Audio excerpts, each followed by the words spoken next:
Friends, welcome to my channel. ഒത്തിരി സ്റ്റുഡൻസിൻ്റെ request ഉണ്ടായിരുന്നു active to passive and passive to active ഒന്ന് ചെയ്യുമോ എന്ന് ചോദിച്ചിട്ട്. ആക്റ്റീവ് ടു പാസീവ് എല്ലാവർക്കും ഒരുവിധം ചെയ്യാം, പക്ഷേ പാസീവ് ടു ആക്റ്റീവിലേക്ക് പോകുമ്പോൾ അത് കുറച്ച് എന്തുകൊണ്ടാണെന്ന് അറിയത്തില്ല, കുറച്ച് കൺഫ്യൂസിങ് ആയിട്ട് സ്റ്റുഡൻസിനെ ഫീൽ ചെയ്യുന്നു. അപ്പോൾ ഞാൻ വിചാരിച്ചു നാളെയല്ല എക്സാം, മസ്റ്റായിട്ട് ചോദിക്കുന്ന ക്വസ്റ്റ്യൻസാണ് ആക്റ്റീവ് ടു പാസീവും പാസീവ് ടു ആക്റ്റീവും. 2 മാർക്സിനുണ്ടാവും. ഓക്കെ, അപ്പോൾ ഓരോ ടെൻസും ഞാൻ അല്ലെങ്കിൽ ടെൻസ് വൈസ് ഓരോ വീഡിയോസ് ചെയ്യാമെന്ന് വിചാരിച്ചിട്ട്. അപ്പോൾ നിങ്ങൾക്കത് ക്ലിയർ ആകും. എന്തായാലും നിങ്ങൾക്ക് ആ 2 മാർക്സ് മസ്റ്റായിട്ട് നിങ്ങൾക്കത് അഷ്വർ ചെയ്യാം. അപ്പോൾ first one is simple present tense.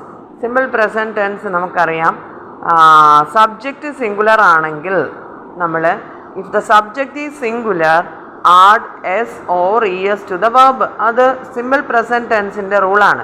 Subject singular ആണെങ്കിൽ വേർബിനോട് കൂടി എസ് അല്ലെങ്കിൽ ഇ എസ് ആഡ് ചെയ്യുക എന്നുള്ളത്.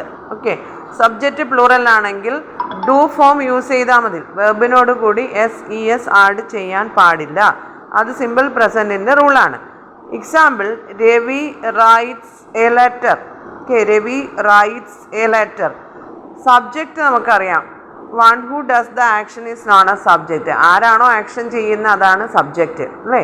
അപ്പോൾ രവി റൈറ്റ്സ് എ ലെറ്റർ എന്ന് പറയുമ്പോൾ അവിടെ ആക്ഷൻ ചെയ്യുന്ന ആരാണ്? രവിയാണ്. So Ravi subject. രവി എന്ത് ചെയ്യുന്നു? ലെറ്റർ എഴുതുന്നു. അപ്പോൾ രവി ചെയ്യുന്ന ആക്ഷൻ അത് verb. And Ravi writes what? Ravi writes a letter. അപ്പോൾ ആക്ച്വലി ട്രാൻസിറ്റീവ് വേർബ്സിനെ എന്ത് വരത്തുള്ളൂ? പാസീവ് ഫോമിലേക്ക് കൺവേർട്ട് ചെയ്യാൻ പറ്റത്തുള്ളൂ. അതായത് ട്രാൻസിറ്റീവ് വേർബ്സിനെ ഒബ്ജക്റ്റ് വരത്തുള്ളൂ. രവി റൈറ്റ്സ് എ ലെറ്റർ എന്നുള്ളത് നമുക്ക് കിട്ടി. Ravi writes what? Ravi writes a letter. അപ്പോൾ എ ലെറ്റർ എന്നുള്ളത് ഒബ്ജക്റ്റ് ആണ്. ഒബ്ജക്റ്റിനെ നമ്മൾ സബ്ജക്റ്റ് ആക്കി മാറ്റുന്നു. എല്ലാവർക്കും അതറിയാം. ഓക്കെ, സബ്ജക്റ്റ് ആക്കി മാറ്റിയതിന് ശേഷം റൈറ്റ്സ് എന്നുള്ളത് നമുക്കറിയാം സിമ്പിൾ പ്രസൻ്റ് ആണ്, അല്ലേ? അപ്പോൾ നമ്മൾ ഓക്സിലറീസ് ഒന്നുകിൽ ഈസ് ഓർ ആർ ആഡ് ചെയ്യണം, അല്ലെങ്കിൽ ആം യൂസ് ചെയ്യാം. അത് സം കോണ്ടെക്സ്റ്റിൽ ആം വരത്തുള്ളൂ. ഐ വരുന്ന കേസിൽ അത് ആം വരും. ഓക്കെ, അപ്പോൾ ഇവിടെ നമുക്ക് കൂടുതലും വരുന്ന ഈ ടൈപ്പ് സെൻറ്റൻസസ് ഒക്കെയാണ്. Ravi writes a letter. A letter എന്നുള്ള ഒബ്ജക്റ്റ് സബ്ജക്റ്റ് ആക്കി മാറ്റുന്നു. എ ലെറ്റർ എന്നുള്ളത് സിംഗുലർ ആണ്, അല്ലേ? എ ലെറ്റർ എന്നുള്ളത് സിംഗുലർ ആയതുകൊണ്ടും റൈറ്റ്സ് എന്നുള്ളത് സിമ്പിൾ പ്രസൻറ്റ് ആയതുകൊണ്ടുമാണ് നമ്മൾ ഈസ് ആഡ് ചെയ്യുന്നത്, ഓക്സിലറി ഈസ് ആഡ് ചെയ്യുന്നത്. പിന്നെ ആക്റ്റീവ് ടു പാസീവ്, പാസീവ് വോയിസിൽ ഓൺലി V3 ഫോം. അത് ഏത് ടെൻസ് ആവട്ടെ, ഈവൻ അത് സിമ്പിൾ പ്രസൻ്റ് ആവട്ടെ, അല്ലെങ്കിൽ ഫ്യൂച്ചർ കണ്ടിന്യൂസ് ആവട്ടെ, ഫ്യൂച്ചർ പെർഫെക്റ്റ് ആവട്ടെ, അല്ലേ? പ്രസൻറ്റ് പെർഫെക്റ്റ് ആവട്ടെ, ഏത് ടെൻസ് ആവട്ടെ, പാസീവിൽ ഓൺലി V3 ഫോം മാത്രമേ യൂസ് ചെയ്യാവൂ. ക്ലിയർ ആയല്ലോ? അപ്പോൾ a letter is written by Ravi എന്ന. രവി എന്നുള്ള ആ ഒരു നൗൺ ആയതുകൊണ്ട് സെയിം നൗൺ തന്നെ എന്ത് ചെയ്യുക? റിപ്പീറ്റ് ചെയ്ത് എഴുതുക. സബ്ജക്റ്റ് എന്തായിട്ട് മാറുന്നു? ഒബ്ജക്റ്റായിട്ട് മാറുന്നു. ഒബ്ജക്റ്റ് എന്തായിട്ട് മാറുന്നു? സബ്ജക്റ്റായിട്ട് മാറുന്നു. ടെൻസിനനുസരിച്ചിട്ടുള്ള ചേഞ്ചസ് വരുത്തുക. ഓക്കെ, അപ്പോൾ രവി റൈറ്റ്സ് എ ലെറ്റർ എന്നുള്ളത് a letter is written by Ravi എന്ന. Ravi writes letters. Okay, letters. അപ്പോൾ നമുക്ക് രവി സബ്ജക്റ്റ് ആണ്, റൈറ്റ്സ് എന്നുള്ളത് വെർബാണ്, ലെറ്റേഴ്സ് എന്നുള്ളത് എന്താണ്? ഒബ്ജക്റ്റ് ആണ്. സോ ലെറ്റേഴ്സ് എന്നുള്ള ഒബ്ജക്റ്റിനെ സബ്ജക്റ്റ് ആക്കി മാറ്റുന്നു. ക്യാപിറ്റൽ L ആണ് ലെറ്റേഴ്സ്. ലെറ്റേഴ്സ് പ്ലൂറൽ അല്ലേ? ആണ്. ഓക്കെ, അപ്പോൾ റൈറ്റ്സ് എന്നുള്ളത് സിമ്പിൾ പ്രസൻ്റ് ആയതുകൊണ്ടും ലെറ്റേഴ്സ് പ്ലൂറൽ ആയതുകൊണ്ടും ഓക്സിലറി ഏത് വേണം? ആർ. ഓക്കെ, അപ്പോൾ ലെറ്റേഴ്സ് ആർ. പിന്നെ V3 form, write, wrote, written. Letters are written by Ravi. Clear ആയല്ലോ? Next is he sings a song. അത് ഞാൻ ഈ പ്രോനൗൺ കൊടുത്ത് ചെയ്തതാണ്. He sings a song. He എന്ന് പറയുന്നത് pronoun third person singular. He sings a song. അപ്പോൾ നമ്മൾ ഹി എന്ന് പറയുന്ന സബ്ജക്റ്റ് ഒബ്ജക്റ്റ് ആക്കി മാറ്റണം. എ സോങ് എന്നുള്ള ഒബ്ജക്റ്റ് സബ്ജക്റ്റ് ആക്കി മാറ്റി. അപ്പോൾ എ സോങ്, എ സോങ്, അല്ലേ? എ സോങ് എന്ന് എഴുതി കഴിയുമ്പോൾ നെക്സ്റ്റ് നോക്കാനുള്ള വേർബാണ്. വേർബ് ഏത് ടെൻസ് ഫോമിലാണ്? പ്രസൻറ്റിലാണ്. സോ ഒന്നുകിൽ ഈസ് അല്ലെങ്കിൽ ആർ, അല്ലേ? അപ്പോൾ a song singular, so is plus V3. V3 ഏതാണ്? Sing, sang, sung. A song is sung by he എന്ന് പറയുന്ന പ്രോനൗണിൻ്റെ ഒബ്ജക്റ്റ് ഹിം.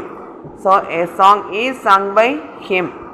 ഷീ ആയിരുന്നുവെങ്കിൽ ഹെർ എന്ന, ഐ ആണെങ്കിൽ മീന്ന്, വി ആണെങ്കിൽ US, us, ദേ ആണെങ്കിലോ ദം എന്ന്, യു ആണെങ്കിൽ യു എന്ന് തന്നെയാണ് നമ്മൾ ഒബ്ജക്റ്റ് എഴുതാനുള്ളത് കേട്ടോ.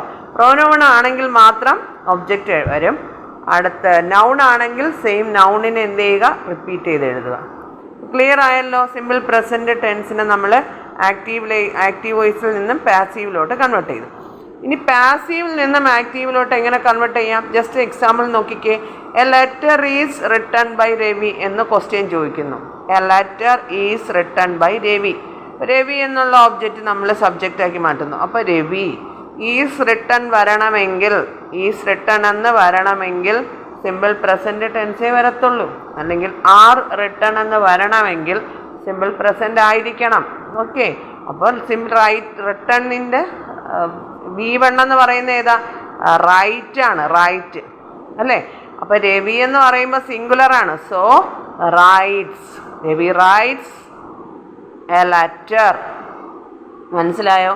A letter is written by Ravi എന്നുള്ള പാസീവ് വോയിസിൻ്റെ ആക്റ്റീവ് വോയിസ് ഫോം എന്ന് പറയുന്നത് a letter is written by Ravi. Ravi എന്നുള്ള ഒബ്ജക്റ്റ് സബ്ജക്റ്റ് ആക്കി മാറ്റുന്നു. നെക്സ്റ്റ് ഈസ് റിട്ടൺ എന്നാണ് വന്നേക്കുന്നത്. സോ ഈസ് റിട്ടൺ വരണമെങ്കിൽ നമ്മൾ എഴുതുന്ന ടെൻസ് സിമ്പിൾ പ്രസൻറ്റ് ആയിരിക്കണം. അത് സബ്ജക്റ്റിനെ ഡിപ്പെൻഡ് ചെയ്യും. ഡുവോ ഡെസോ വരാം. രവി സിംഗുലർ ആയതുകൊണ്ട് റിട്ടൺ എന്ന് പറയുന്ന V3 ഫോമിൻ്റെ V1 എന്ന് പറയുന്ന ഏതാണ്? റൈറ്റ് ആണ് അല്ലേ? റൈറ്റ് എന്ന് പറയുമ്പോൾ രവി വരുന്ന സിംഗുലർ ആയതുകൊണ്ട് നമ്മൾ എസ് ആഡ് ചെയ്യുന്നു. Ravi writes a letter. ഇങ്ങനെയാണ് നമ്മൾ റിവേഴ്സ് ഓർഡറിലേക്ക് മാറ്റുന്നത്. നിങ്ങളൊരു 2-3 പ്രാവശ്യം ഈ റിപ്പീറ്റ് ചെയ്ത് ഇത് കേൾക്കുമ്പോൾ നിങ്ങൾക്ക് അത് ക്ലിയർ ആകും എന്നാണ് ഞാൻ വിശ്വസിക്കുന്നത്. Thank you for watching my video.